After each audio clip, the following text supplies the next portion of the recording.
¡Hecho, papá! Arquitectura de las ideas. Arquitectura de las ideas. Y lo que está detrás. Y lo que está detrás de ellas. Bueno, este va a ser nuestro primer podcast. En definitivo, este va a ser nuestro primer podcast de la arquitectura de las ideas. Su podcast que habla sobre las ideas que están detrás de las ideas de diseño. Hoy nos vamos a tener un invitado especial, el arquitecto Ángel Estrella, especialista en realidad virtual, en trabajo digital. Y lo que siempre les vamos a acompañar, César Figueroa y Moisés Ágreda. Más o menos hoy vamos a hablar tenemos un tema bien interesante. Lo quisimos enfocar por unas discusiones que hubo el año pasado en el foro de arquitectura, en la Semana de Arquitectura que se celebró en la UDE.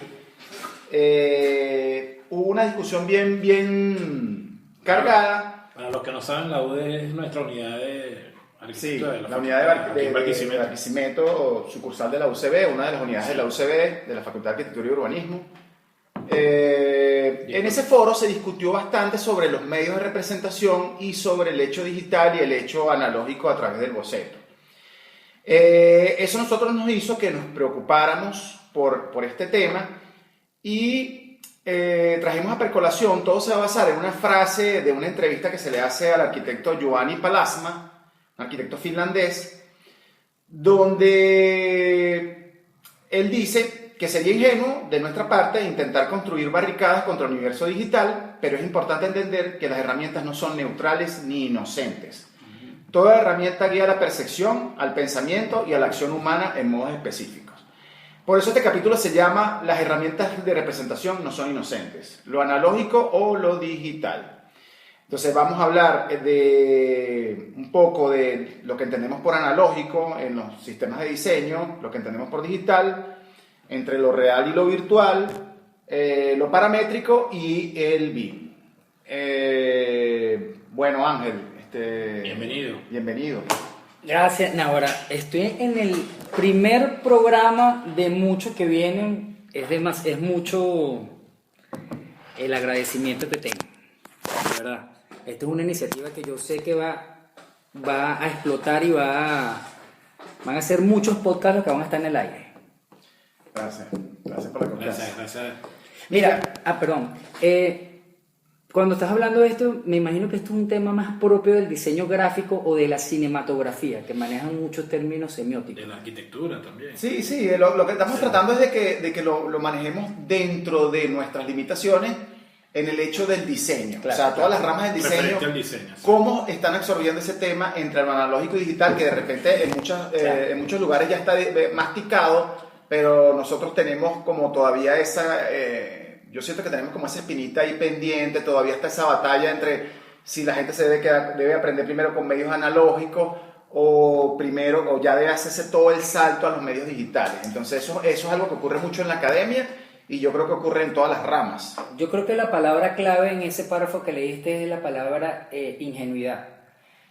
Hay que estar claro que cada herramienta que uno seleccione, bien sea en los ámbitos que uno esté trabajando, tiene una narrativa, tiene un discurso, tiene una intención clara. Hace poquito estábamos hablando de un ejemplo en el cine, cuando uno tiene una puesta en escena, no es lo mismo utilizar un Steadicam, ese artefacto que uno utiliza para eliminar las vibraciones, a utilizar un riel. En la primera, el Steadicam da una sensación de flotabilidad, como si fueras un fantasma, te da una narrativa de omnipresencia. Y si utilizamos un riel en el cine, un traveling, es algo un poco más frío, más neutral, que no toma postura. Lo mismo pasa en las herramientas de diseño gráfico o de arquitectura, pues. Más o menos así lo estoy viendo. Claro, pero nosotros hicimos cierta investigación y primero quisimos definir lo que entendíamos por analógico y por digital, y nos conseguimos muchas páginas y links que hablaban del tema, pero desde un punto de vista como muy científico o muy filosófico. Al final lo que pudimos sacar como conclusión fue el hecho de que lo analógico estaba muy ligado a las realidades físicas. O sea, y que sus unidades de medida son continuas e infinitas. O sea, entre 0 y 10 hay una cantidad infinitesimal de unidades, y lo analógico en los sistemas de representación se vería representado por todas las técnicas de carácter físico, llámese las cámaras que no eran digitales, llámese el boceto, el lápiz, las herramientas, la pintura, la escultura, o sea, todas las que no dependen de los nuevos medios digitales. Y lo digital se veía era como que eran estructuras más discretas, o sea, era algo más paso a paso. O sea, lo que pude entender en uno de los artículos era que cuando alguien, por lo menos tenía un velocímetro, ese velocímetro iba marcando la realidad de la aguja, de cómo iba acelerando o bajando. En el marcador digital te va marcando son los bits, te va marcando son los puntos. Entonces es como finito, no es una unidad infinita, tan cuadrada por el hecho digital. Y no es de manera gradual, porque en el potenciómetro va de manera gradual según la intensidad vaya subiendo la aguja o vaya avanzando el carro. En la manera digital es como una cosa automática, ¿no? Paso por paso, o sea, no hay una continuidad en ese proceso. Sí. Y ahí es donde está la diferencia. Sí, es como un poco más frío, más deshumanizado la parte digital. Aunque también hay cierto romanticismo con la parte analógica, pero es un tema de reflexión. O sea, pareciera que la gente entiende la parte analógica, un pintor, un escultor, un escritor que escribe a mano. Hay un dominio per se en la técnica. Pero es que en lo digital también, lo que pasa es que hay herramientas muy poderosas que tienen programado un proceso y la gente piensa que ese proceso en sí es lo que realmente significa. Es un poco difícil lo que trato de decir, pero cuando la parte digital está cargada de intención, ahí se demuestra la verdadera técnica. O sea, es más fácil ver el dominio de la técnica en la parte analógica que en la parte digital. Correcto. Porque la parte digital tiende a estar más deshumanizada, pero ahora, sí hay un dominio en el proceso. Hay un colega argentino que se llama Hernán Díaz Alonso, ¿no? Él trabaja con Peter Eisenman en Los Ángeles y él dice que el diseño analógico murió, ¿ok?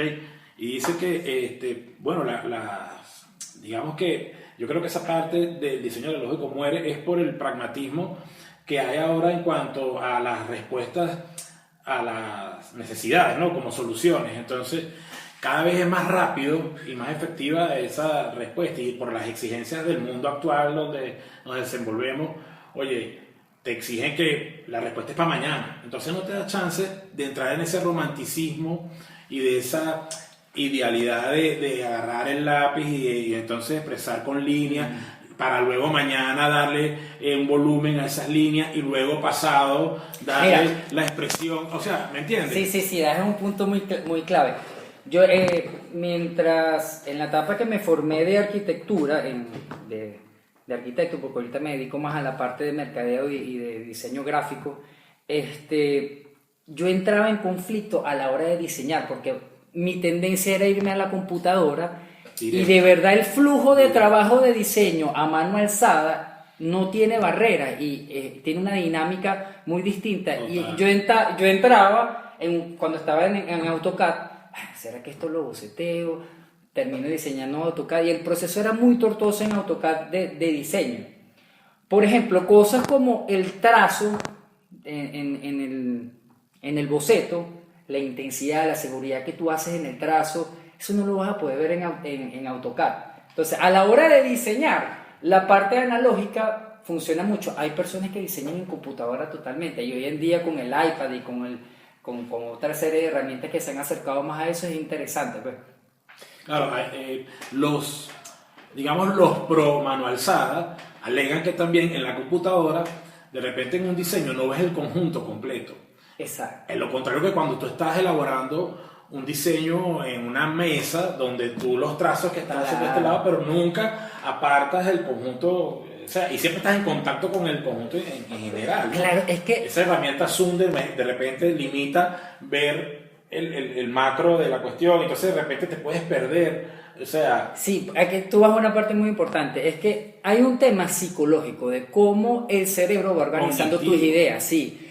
Y el proceso de diseño es algo muy dinámico, hasta violento, porque es como un disco duro que tú tienes en la cabeza, donde tienes una infinidad de imágenes, de conceptos, de ideas que vas a ir hilando, con cierto sentido de coherencia. Y eso es tan dinámico que solamente la mano alzada te lo va haciendo. De hecho, cuando habían esos procesos de boceto que eran croquis sobre croquis encima, eso nadie lo entendía, eran garabatos, pero como ya tú estabas en el proceso, podías entender toda la dinámica. Eso es muy difícil hacerlo en digital. Claro, pero ahorita con este tipo de programas que arman, ahí me remito a otro colega que saca un artículo en el año 96, que es Mauro Chiarella, de la Universidad de Buenos Aires, donde el tipo plantea una situación un poquito más compleja, claro, un poquito más profunda, donde él dice que el tema de lo analógico es porque está ligado a lo real, a las propiedades físicas, sujeto y objeto. Y cuando se pasa al medio digital, los medios digitales son una representación del cerebro. Y es como que hay una interfaz que se maneja como el cerebro, y entonces cuando caes en lo que se produce, ya tú lo puedes controlar sin estar controlado por los medios físicos. Entonces tú puedes hacer pruebas, puedes hacer representaciones de flujo, puedes tratar cuestiones climáticas, probar materiales, inclusive crear materiales que no existen en el medio físico. Y eso es lo que realmente él plantea que debería ser el diseño digital, porque él lo que dice es que realmente no se le ha sacado todo el potencial a los medios digitales porque se manejan como si fueran medios analógicos. O sea, se quieren producir situaciones que son analógicas en productos que deberían ser de carácter netamente digital. pero ahí es donde yo creo que entra la habilidad del que maneja el programa, ¿no? Porque entonces preguntarnos y a cuestionarnos qué medio es más efectivo o no, es como decir, bueno, que si la calculadora es más viable para resolver problemas aritméticos. O sea, todo depende, ¿no? Del usuario y de su capacidad y de sus técnicas para trabajar con, bien sea con la mano alzada o con la computadora en este caso. Sí, das el punto. Yo creo que tiene que haber una reflexión profunda acerca del programa que desees utilizar, de cuáles son sus virtudes, sus limitaciones y también de tu flujo de trabajo. Uno tiene que conocer cuál es el flujo de trabajo. Uno lo da per se como algo intuitivo, como algo espontáneo. No es algo espontáneo, es algo de lo que uno tiene que hacerlo consciente, porque refleja hasta tu personalidad, tu flujo de trabajo. Y tú te casas con tu flujo de trabajo, indiferentemente de que sea acertado en unas cosas y mal en unas. Nunca va a poder ser perfecto. Sí, porque bueno, lo que sí es indiscutible es que el pensamiento creativo va mucho más allá de si es analógico o es digital, la manera como se lo representa. ¿Ok? Entonces, digamos que si tú manejas bien un programa o una aplicación es lo suficientemente bondadosa para representar con el total eficiencia tu idea, pues utilízala. Y yo creo que una pregunta, perdón, yo creo que una pregunta clave para entender qué es lo que estamos haciendo es ¿cuál es el objetivo de la representación?